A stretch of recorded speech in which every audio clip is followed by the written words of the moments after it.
Hello friends, good evening. Welcome to my YouTube channel and Facebook page. আমি সুমন চক্রবর্তী। আজকে হিস্ট্রির ওপরে একটা ভিডিও নিয়ে এলাম। তো হিস্ট্রির আজকে কোয়েশ্চেনটা কিন্তু ভেরি ইম্পর্টেন্ট একটা কোয়েশ্চেন। হর্ষবর্ধনের শাসনকাল গুরুত্বপূর্ণ কেন? বা প্রশ্নটা এভাবেও আসতে পারে যে হর্ষবর্ধনের সময় কনৌজের উত্থান সম্পর্কে আলোচনা করো, অথবা সাম্রাজ্যের সংগঠক ও শাসক রূপে হর্ষবর্ধনের অবদান উল্লেখ করো, অথবা লাস্ট প্রশ্ন এভাবে দেয় যে হর্ষবর্ধনের কৃতিত্ব আলোচনা করো। সো যেভাবেই প্রশ্নটা দিক, এই প্রশ্নটার উত্তর এইভাবেই তোমরা লিখবে। ওকে, সো গুপ্ত সাম্রাজ্যের পতনের পর শক্তিশালী কেন্দ্রীয় শক্তির অভাবে উত্তর ভারতে দীর্ঘকালব্যাপী অরাজকতা, বিশৃঙ্খলা এবং রাজনৈতিক অনৈক্যের সৃষ্টি হয়। পরিবর্তিত পরিস্থিতিতে হর্ষবর্ধন অসাধারণ রাজনৈতিক দূরদৃষ্টি ও রণনীতির মাধ্যমে উত্তর ভারতের রাজনৈতিক ঐক্য এবং অখণ্ডতা অনেকাংশে ফিরিয়ে আনতে সক্ষম হন। সভাকবি বাণভট্ট রচিত হর্ষচরিত, হিউয়েনসাংয়ের ভ্রমণ বৃত্তান্ত এবং নানান শিলালিপি থেকে হর্ষবর্ধনের রাজত্বকালের ইতিবৃত্ত জানা যায়। সো প্রথমেই আসবো পয়েন্টে, রাজ্য বিস্তার। রাজ্যবর্ধনের মৃত্যুর পর হর্ষবর্ধন থানেশ্বরের অধিপতি হন। এছাড়া কনৌজের অমাত্যদের অনুরোধে হর্ষবর্ধন প্রিয় ভগিনী রাজ্যশ্রীর পক্ষে কনৌজের শাসনভারও গ্রহণ করেন।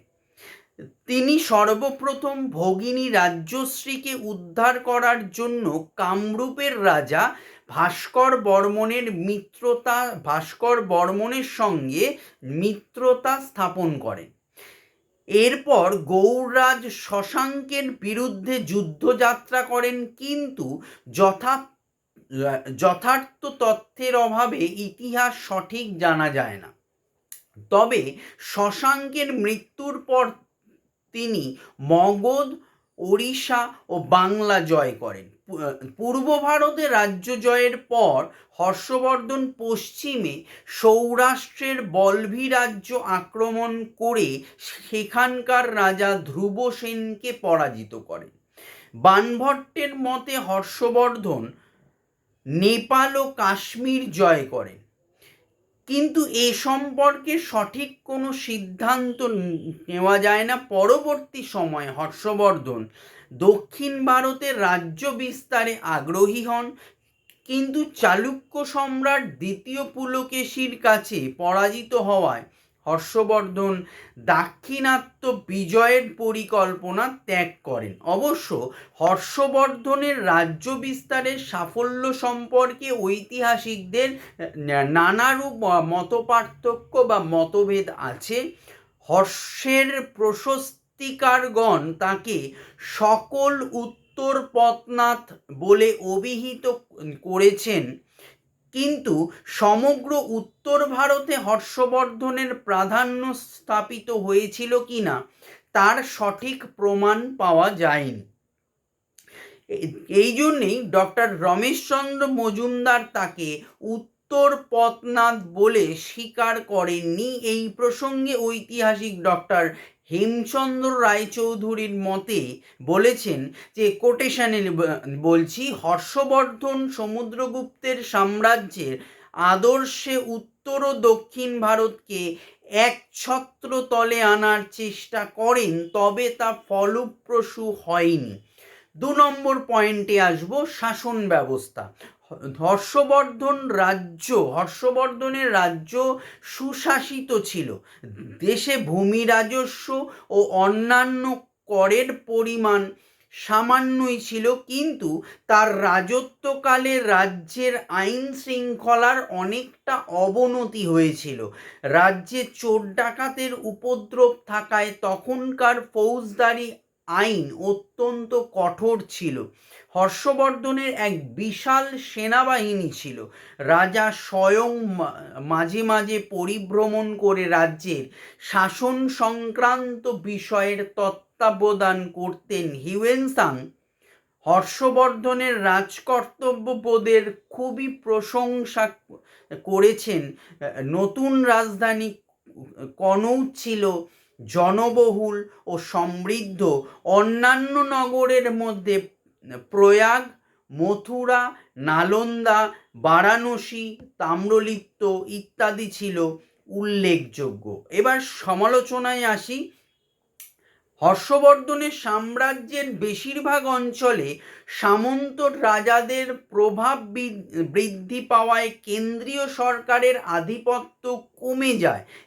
এই প্রসঙ্গে ঐতিহাসিক রমিলা থাপারের অভিমত হলো কোটেশনে, হর্ষবর্ধন মৌর্য সম্রাটদের মতো কোনো কেন্দ্রীয় শাসন ব্যবস্থা স্থাপন করতে পারেননি। এছাড়া হর্ষবর্ধনের আমলে দেশে ব্যবসা বাণিজ্যেরও বিশেষ প্রসার ঘটেনি।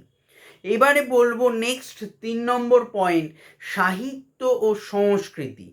শিক্ষা সংস্কৃতির দিক থেকেও হর্ষবর্ধনের রাজত্বকাল প্রাচীন ভারতের ইতিহাসে এক স্মরণীয় অধ্যায়। হর্ষবর্ধন নিজেই সুপণ্ডিত ছিলেন এবং শিক্ষা ও সাহিত্যের বিশেষ পৃষ্ঠপোষক ছিলেন।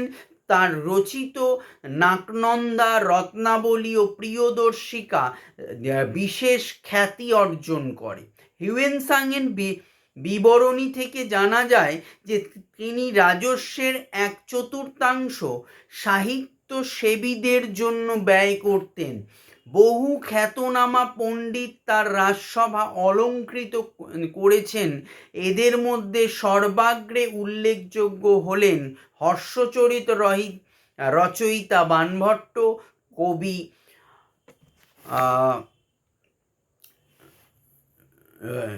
ভর্তৃহরি, কবি